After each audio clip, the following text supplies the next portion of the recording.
Good evening, everybody. Welcome to Sketch Club. I'm Jason Meyer, and tonight we have a action-packed show. So I hope you guys are ready. You might, if you're really wanting to get this all the way, want to rewatch this once or twice. So we're going to start with a little lesson here this evening, whatever time or of day it is. And then we're going to go into a little bit of sketching using the ideas we just looked at. And we're going to talk only about the dark shape tonight. But we want to imagine in how many different ways we can see it arranged on the canvas. And I hope that'll make sense here in just a second. All right, so Shakti and Ellie say they are ready to go. So good. Let's go. So we're gonna, actually I'm just gonna change screens here. I'm gonna change screens. And I don't want to show you in all the glory, so we're just gonna look at it in black and white first. And in this black and white, can you begin to see the dark shapes?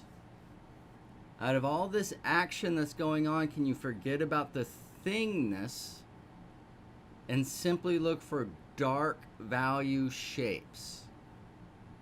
And can you see those arranged?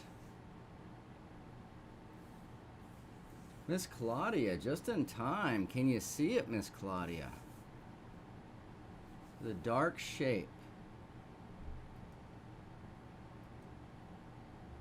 Okay, well, it turns out that it's something like this, or since this was done in Procreate and taken right off the top of the photograph, this is the dark shape.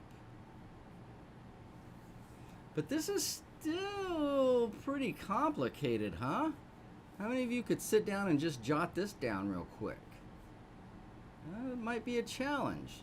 So how can we begin to look at the dark shape and look at it more as it divides the canvas?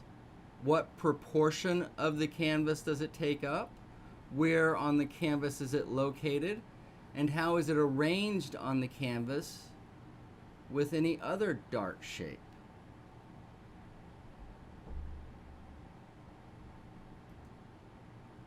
Well, if we divided canvas vertically, right? And so we'd have column number 1, column number 2, and column number 3.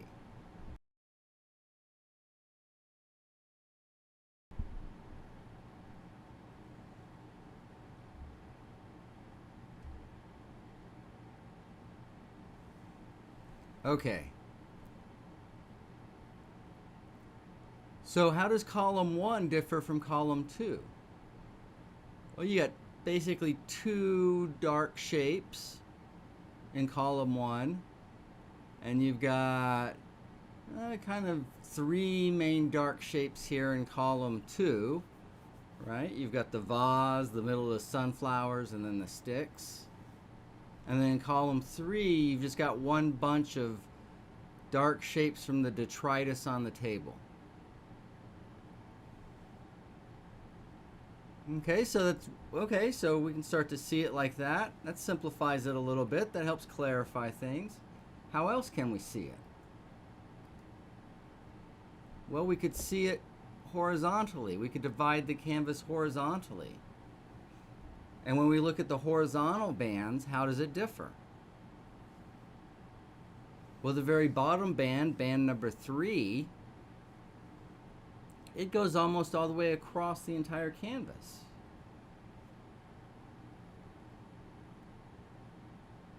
Whereas band number 2 is almost entirely on the left side of the canvas. And then for our top band, or band number 1, there's just a little bit in the center. Okay, so that offers some more clarity. Right? So as you start looking at it in these different ways, hopefully it quits becoming so overwhelming and you can begin to see some of these patterns. Okay, what else do we got? Well, look how most everything in there is within this triangle. All right, that's helpful. And then how does that triangle divide the canvas? Okay. So that gives you a good way to quickly get down the big pieces.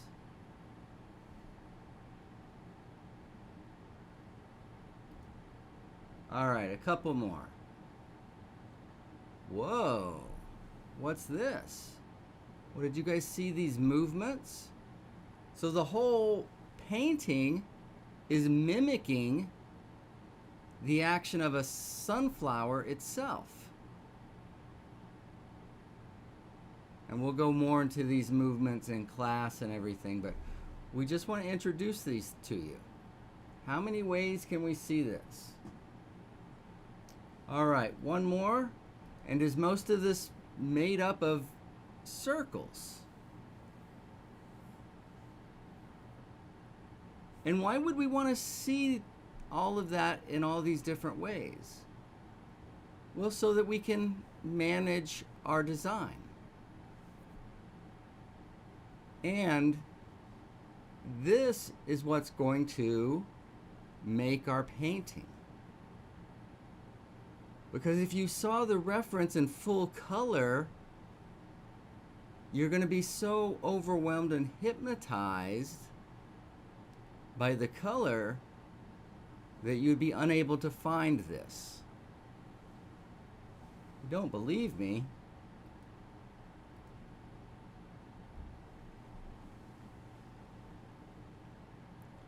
So the dark that we're talking about is really not even quote unquote seen. With the sunflowers and all the light and the color, you hardly notice those darks that we're talking about. But that's the job of the artist, is to put the things in that the viewer doesn't notice so that the viewer notices what we need them to notice. Is that too circular for you? Is that too circular for you? Hello, Miss Schaefer. Okay, so let's get back to a camera. And let's get back to a drawing. And why don't we start with the idea of the triangle? So now the question is, okay, how do I take all that information and do something with it? Well, okay, so we want to sketch this out. Here we go. What do we know about the triangle? Well, it starts up here. Boom, so it's not all the way. And also, it's not at the bottom. So we've got this. And we've got that. Well, that's useful. That's useful. Okay, well, what else do we got? Well, we could go, right, start looking at it like that. And then it seems like we've got all this action going out here. And some circles piled up, one circle bridging to some other circles, with one circle out here on the end. And then we want that to be a flat shape in the end. And then there's a gap, and we're going down to the bottom, and then we have some more circles.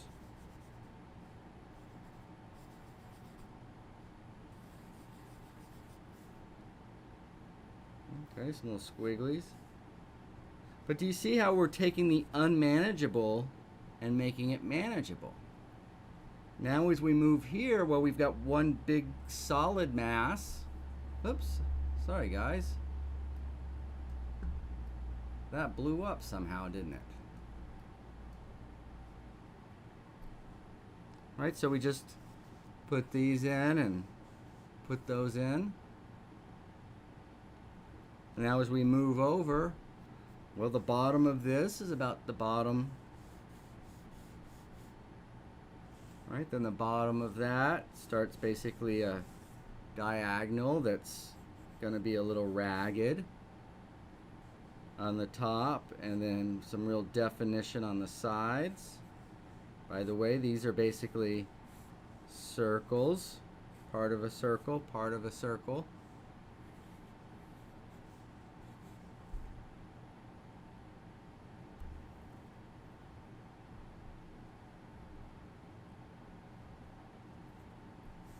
Okay, and then is the spacing right? Not quite, right? This should be closer. So you want to pay attention to this.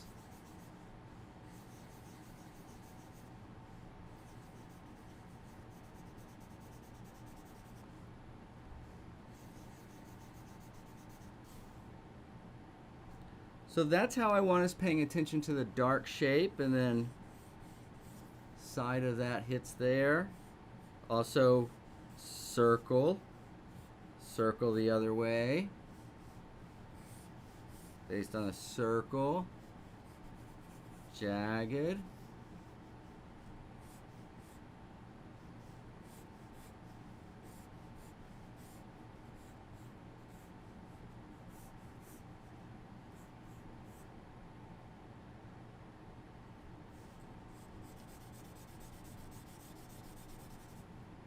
Okay, so that's the first part, and then what happens? Well, we got that center of the one sunflower almost straight on us. And then we've got pieces in between the sunflower and the center of the other sunflower. And a couple pieces here as well. Doing what? Lined up along that diagonal. And then we're going to have a few little whoop-de-doo-doos up here. That's a technical term. That's a joke. Okay, and then this has some limbs and things coming out of that before we get to the detritus over here. Okay, so look how far along we are with just two of those ideas. And now this is rough and we want to even it out. But there's real power in how we look. Let me say that again. There is real power in how you look. And honestly, that is the only power you have.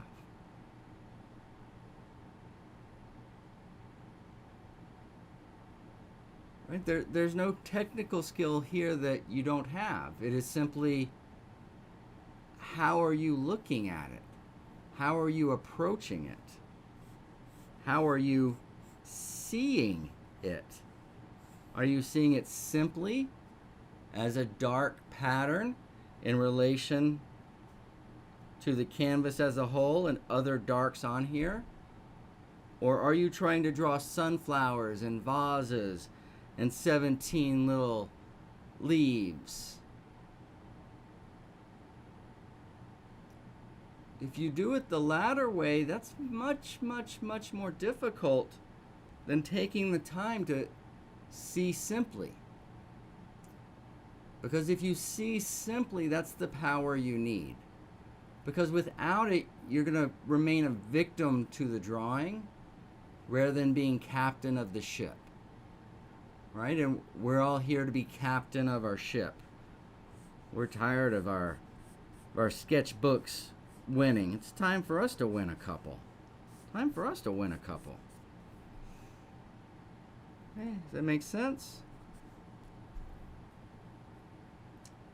How are we doing? All right. Thank you, Shakti. I hope I got that all cleared up. I think I did. I think I did. What other...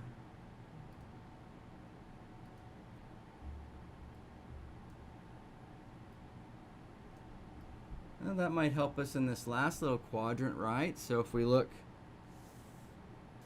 right along like there, and then we're coming back in this side, we got a little statue and a cherry and some limbs coming in. So all that stuff will be right there.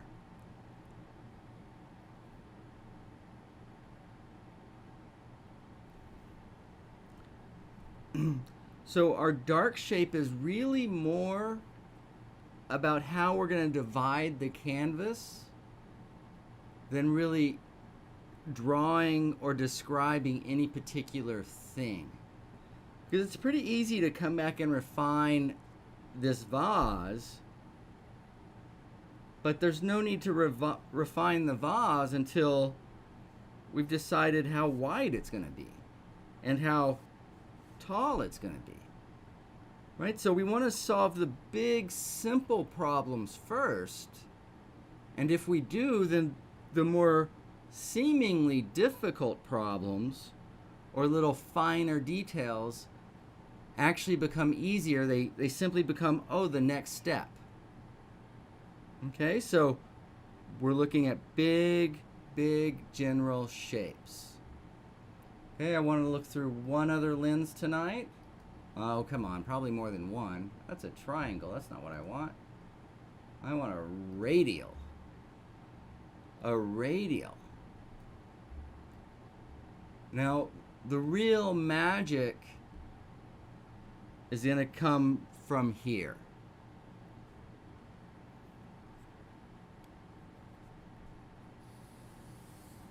So we got a good vertical. We want a good diagonal. A good horizontal there to hold it tight.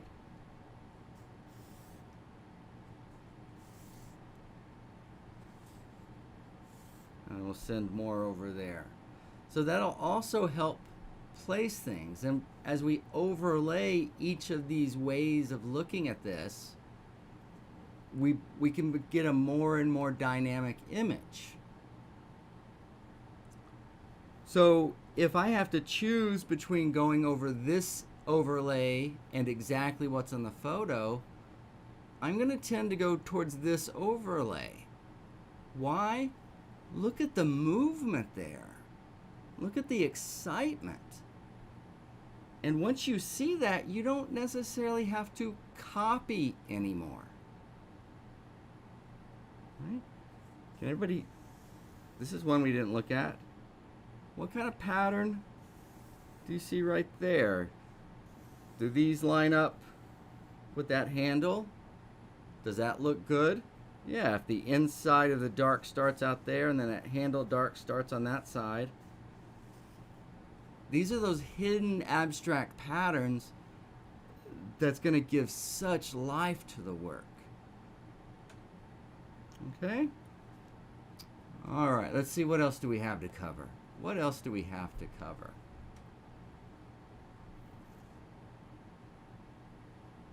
I think that's it. Should we just sketch for a little while? Should we just sketch for a little while? Maybe I'll even some of this out. Because the other part of this is we want to search with all these little lines and everything.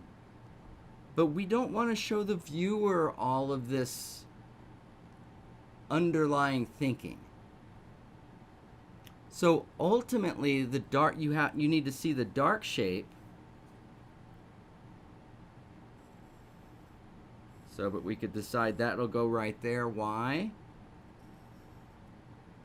Because these are going to go right like that.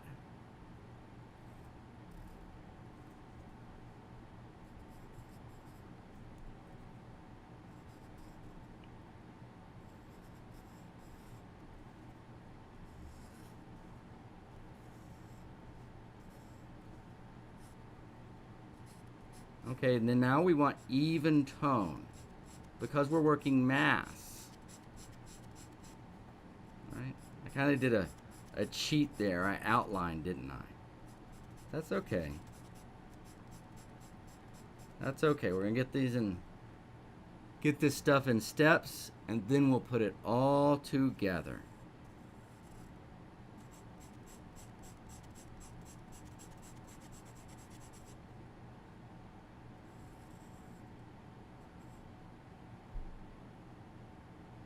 Now, how is this? It's not very good. Wait, what do you mean it's not very good? See that? It's not where we want that.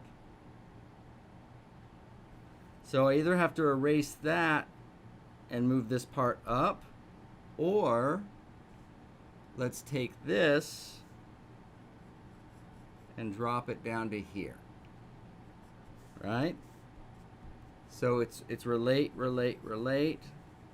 Here's the center. And again, even as I draw this, notice I'm not working out every little detail. I'm setting up the general big pieces.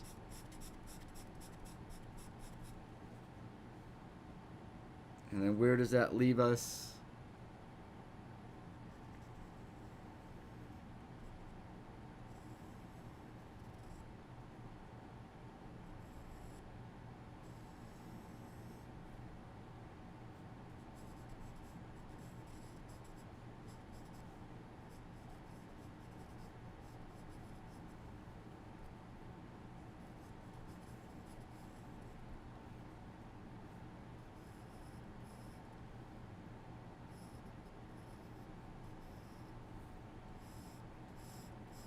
I'm gonna drop this whole thing down since we moved down. Just wiggle a bit.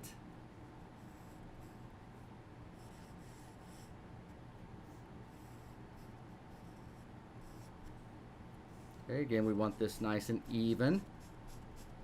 Massed in.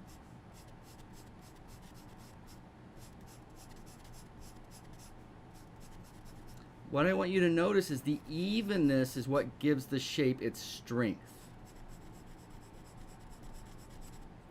If the tone's not even, the shape won't be as strong. Maybe not even visible.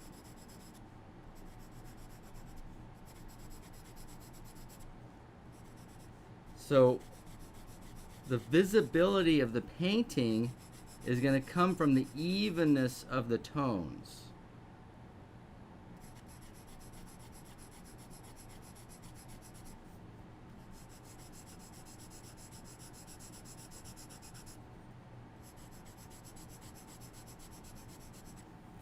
Do you see that?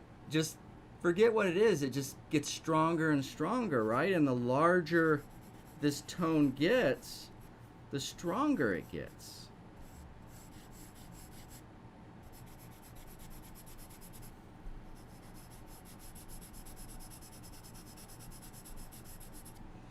Now again, on my first compositional studies, I tend not to worry too much about exact curves and this and that, because I want all of my concentration on these big, simpler masses, and I want to be able to move them and not be too attached to them. I hope that's helping you guys out. Okay, so where is this? Doesn't line up under here. Lines up about with that. You know, maybe we want to do that. If we want to move it down, so we've got to move it along with that movement. And then where do we want to line it up with that? So you want to consider all of that, and that's going to give you where you're going to start.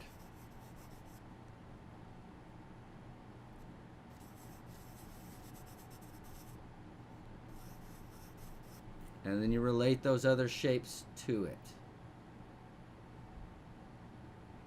Okay, again, but even as these shapes get to be the same tone that we already have down,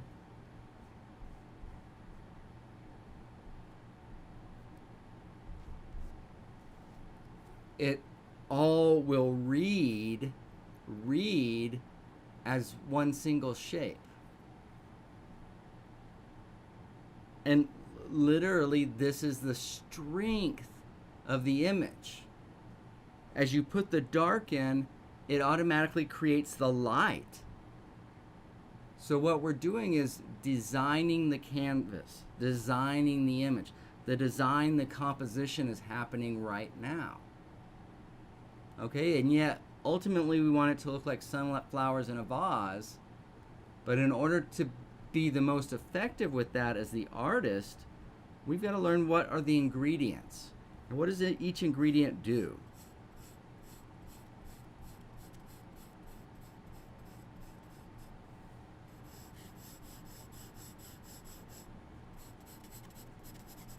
And again, why are we doing this? Well, we're going to do a painting of this. And when we get to the painting, we want to be able to just go. Why? Well, because we're spending 6 weeks preparing the canvas.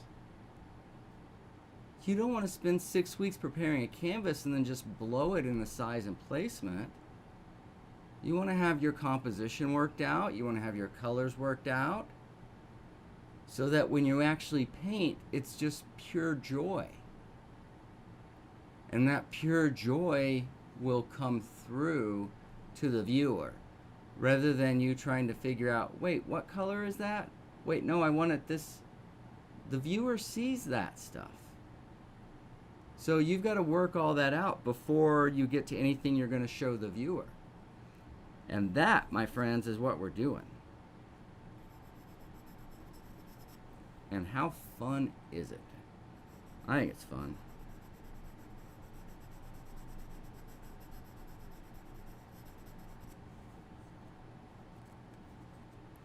Fun enough to make the introvert talk. That's how fun it is.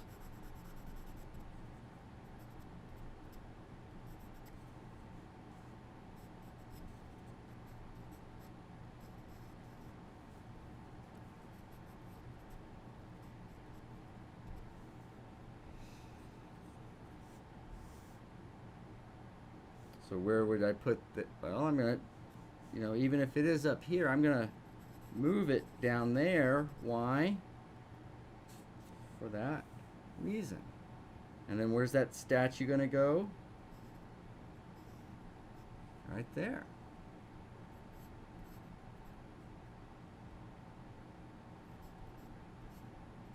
Statue, little figurine, however you want to think about it. And then I put a dark leaf right next to that so the light would show up.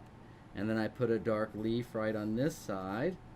Again, so that this shape would change from a single object to multiple objects.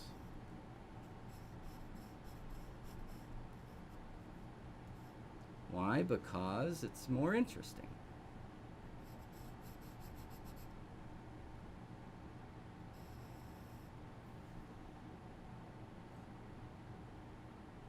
Okay, so I think we will, well, I will anyway, leave it about right there.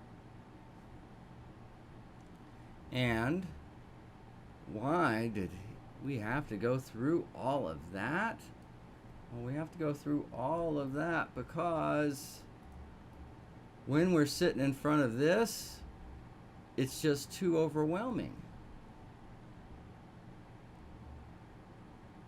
But if you can see through the overwhelming color and beauty, oh, that dark shape, right? Then you begin to see that yellow doesn't happen in a vacuum, but those yellow sunflowers are dancing and singing like they are because of what's around them. And if we want to make those yellow sunflowers beautiful, before they're beautiful, we've got to put in what's around them so that when they sit in there, they sing and dance, nothing but pure joy. All right. Okay, everybody. So that is going to be it for this week's lessons. Tomorrow morning we have the Q&A, so if you have questions, get them in. If you don't have questions, I've seen some slight misconceptions, and I'm hoping each night it's gotten a little bit clearer, but tomorrow and Friday I'm going to continue to try to clear those misconceptions up. Okay? And so get those questions in by next hour and a half. Email those in, and we'll see you guys on Zoom in the morning, and then get anything you've done this week. Even if you're not proud of it, turn it in, because it's a learning opportunity. We're trying to tease out the misunderstandings, and until we tease those out, we can't address them. And it'd be a shame to have teased them out but not address it because you didn't want to show me. Okay, nobody's going to be embarrassed. We won't use names, but we want to learn from everybody's work. Okay, so that's for Friday, and get those in by Thursday night at 9. Until then, love to you guys. For all you YouTube viewers, we might be back in the next week or two doing some color mixing. The next week of the course begins the color part of the course. So we'll do Claudia's gonna sing and dance our way to bed. I love it. I love it. All right. Thanks, everybody. Thanks for being here. Love you guys. Bye-bye.